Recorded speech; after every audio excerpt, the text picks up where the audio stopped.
तपश्चर्या कैसे होती है। कुछ लोग कभी कभी कथा सत्संग सुन करके एकदम भावुक हो जाते हैं और निर्णय लिया कि अब की बार हम 9 दिन का बिल्कुल 9 दिन अखंड व्रत रहेंगे, ना भोजन करेंगे, ना पानी पिएंगे, खाली लौंग खा करके ही रहेंगे।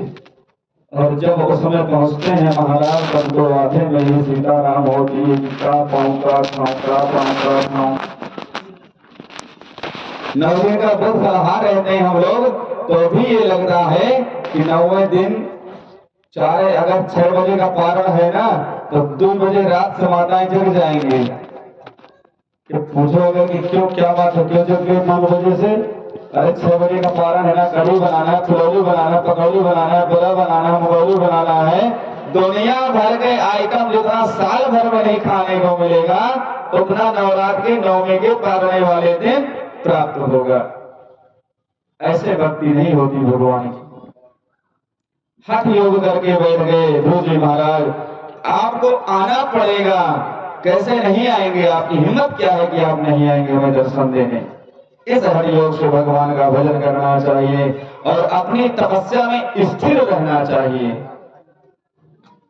अगर हम वायु खा के रह रहे हैं तो वायु खा करके ही हमें जीना चाहिए, ना कि दाल चावल खाने की सोचनी चाहिए। महाराज, व्रत चला जैसे तैसे 6 दिन बीतते हैं तो मुंह में पानी आने लगता है। किसी को पकौड़ी या चाट खाते देखते हैं तो होता है, अरे यार क्या बताएं, व्रत है भाई, नहीं तो खा लेते थोड़ी से हमने। ऐसा नहीं होना चाहिए। व्रत ऐसे खंडित हो जाता है। व्रत आपके मन में, अगर आपके मन में ये भाव आ गया कि मैं व्रत हूं नहीं तो थोड़ी सी मैं भी चाट खा लेता, तो व्रत आपका खंडित हो गया, किसी कार्य का वो व्रत नहीं रह गया।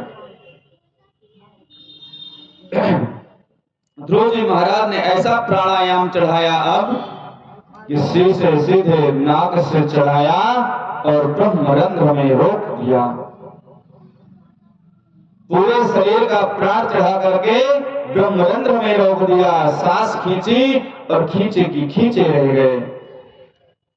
पैर के अंगूठे पर खड़े होकर के प्राणायाम चढ़ा दिया। समस्त प्राणियों की प्राणवायु को अवरुद्ध कर दिया प्रहलाद ध्रुव जी महाराज ने। त्रिलोक में हाहाकार मच गया।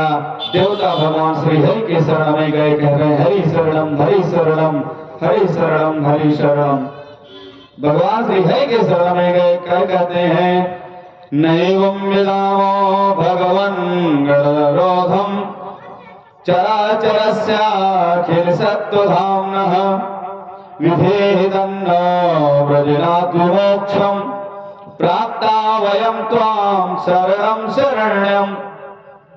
हे प्रभु, रक्षा करिए, हम आपकी शरणागत हैं। सभी देवी देवताओं में, पशु पक्षियों में, जीव जंतुओं में हाहाकार मच गई। महाराज, भगवान बोले किससे रक्षा करें आपकी हम? देवगण बोले यही तो हम नहीं जानते, हम आपको नहीं बता सकते कि किससे हमारा प्राण श्वास रुक रहा है, ये तो आप ही जानो। भगवान बोले मां भैष्ट डरो मत, औत्तानुपादिर्मयी संगतात्मा। उत्तानपाद के पुत्र ध्रुव की आत्मा मुझ में इतनी समर्पित हो गई है कि आज उसकी प्राणवायु के अवरुद्ध होने से उसकी प्राणवायु व्यष्टि में समष्टित और परिणत हो गई है। घबराओ मत। और यो कह करके भगवान गरुड़ पर आरूढ़ होकर के दौड़े। मैत्रेय मुनि कहते हैं विदुर जी से, महाराज से, विदुर मधुर वरम भृत्यदृक्षयागतः। आज ध्रुव को दर्शन देने के लिए भगवान प्रभु दौड़ रहे हैं, नारायण दौड़ रहे हैं। वरन अपने भक्त ध्रुव का दर्शन करने के लिए भगवान दौड़ रहे हैं। भगवान दर्शन देने के लिए नहीं, बल्कि ध्रुव का दर्शन करने के लिए भगवान नारायण दौड़ रहे हैं। आज इष्टम इच्छादिदृक्षतया, आज ध्रुव के दर्शन की उत्कंठा प्रभु के मन में जागी। दौड़े दौड़े गरुड़ पर आरूढ़ होकर के शंख चक्र गदा पद्म लेकर के भगवान नारायण प्रकट हो गए। बोले लक्ष्मी नारायण भगवान भगवान प्रकट हो गए। ध्रुव जी ने आंखें बंद किए, खड़े हैं। प्रभु समझ गए कि आंख खोलने वाला तो है नहीं ये, क्योंकि भीतर मेरी छटा इसे दिख रही है।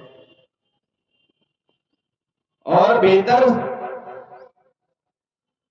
दृश्य प्रभु, भीतर का दृश्य प्रभु ने अंतर ध्यान किया। तब ध्रुव जी ने हड़बड़ा करके अपने नेत्र खोले तो भीतर वाले ही आंखों के सामने खड़े नजर आए। बाहर भी जिसका दर्शन आत्मा में जिस परमात्मा का दर्शन हो रहा था, वही दर्शन जो सामने देखी तो सम्मोहित हो गए ध्रुव जी महाराज। ध्रुव जी ने प्रणाम किया और हाथ जोड़ करके खड़े हो गए। अब मन ही मन सोचने लगे कि हे भगवान, गुरु जी से माता जी से सैकड़ों बातें तो पूछी, पर यह नहीं पूछा कि भगवान जब प्रकट हो जाए तो क्या करना चाहिए। कुछ भी नहीं आता जाता हमें। पूजा करो तो कैसे करो, सामान कुछ है नहीं, स्तुति करो तो कैसे करो, कुछ आता जाता नहीं है। 5 साल का हूं मैं।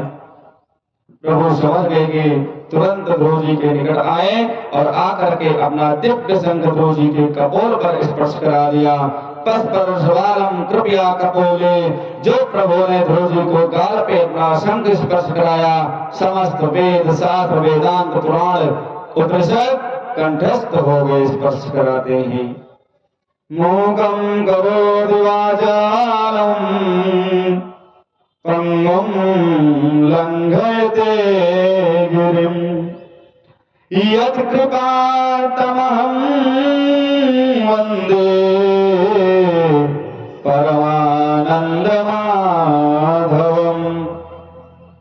भगवान की बड़ी सुंदर स्तुति की। आइए ध्रुव जी के साथ हम भी छोटी सी स्तुति करते हैं।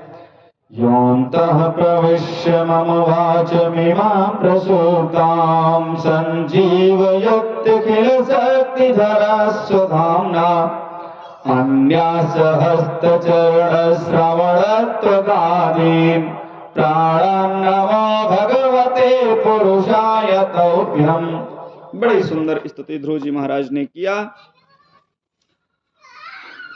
जा पर कृपा राम की होई, जा पर कृपा राम की होई,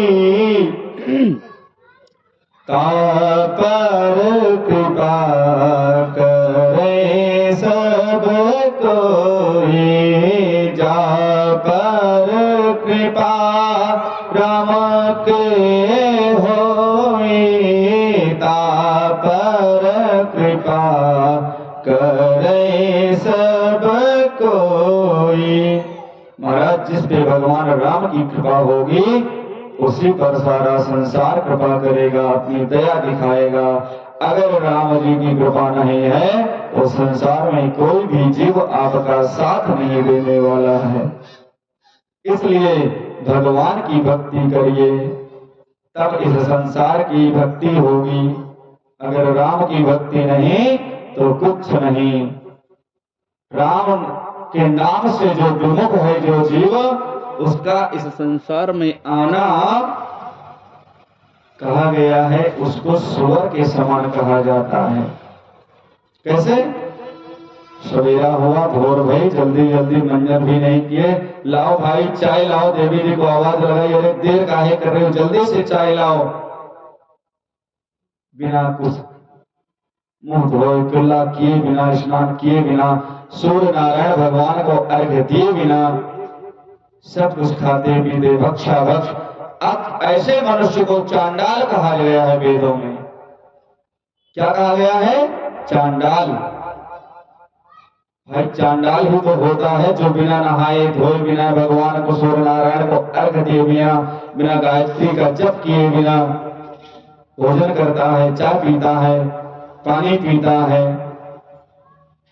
पानी तो ठीक है, कोई बात नहीं, चलता है, जल है, लेकिन भोजन दूध चीनी शक्कर सब कुछ पड़ रहा है चाय में। ऐसे जीव को चांडाल की उपाधि सुखदेव भगवान दे रहे हैं। सूर्य नारायण को अर्घ दे बिना जो व्यक्ति कुछ भी खाता पीता है उसको चांडाल योनि में जाना पड़ता है। बोले सियावर रामचंद्र की। संपूर्ण वेदांतों का ज्ञान हो गया ध्रुव जी महाराज को 5 वर्ष में। आगे कहते हैं मैत्रेय मुनि विदुर जी से कि हे विदुर जी, जिस पर गोविंद की कृपा दृष्टि पड़ जाती है सारा जगत उस पर कृपा बरसाने लगता है। जिस सौतेली माँ फूटी आंखें नहीं देखना चाहती थी, वह आज स्वागत के लिए ध्रुव जी महाराज की खड़ी है। थाल सजा करके, आरती सजा करके, मिष्ठान पकवान बनवा करके खड़ी है कि मेरा पुत्र ध्रुव आ रहा है आज। ध्रुव जी ने दौड़ करके पहले पिताजी को प्रणाम किया, फिर सौतेली माँ को प्रणाम किया।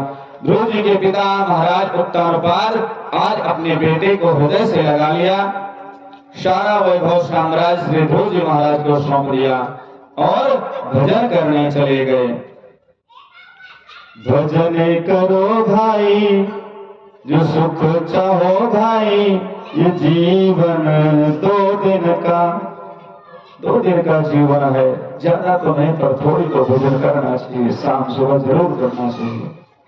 दिन भर तो समय नहीं है क्योंकि रोटी भी बनानी है, दाल भी बनानी है, चावल भी बनाना है, तो इसलिए सुबह ही शाम भजन करो, लेकिन करना चाहिए।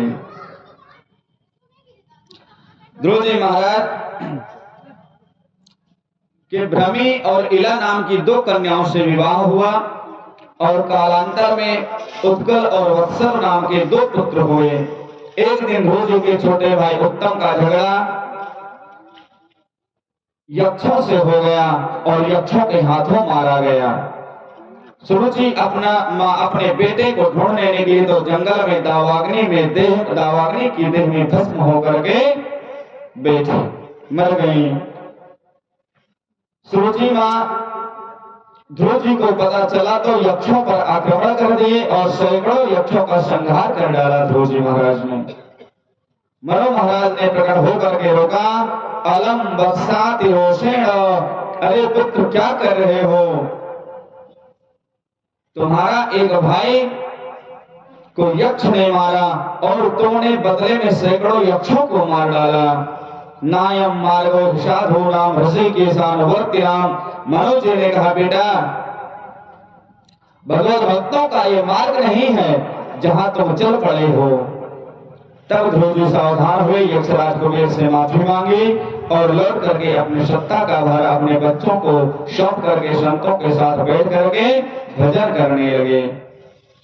श्रीमन्नारायण नारायण नारायण, श्रीमन्नारायण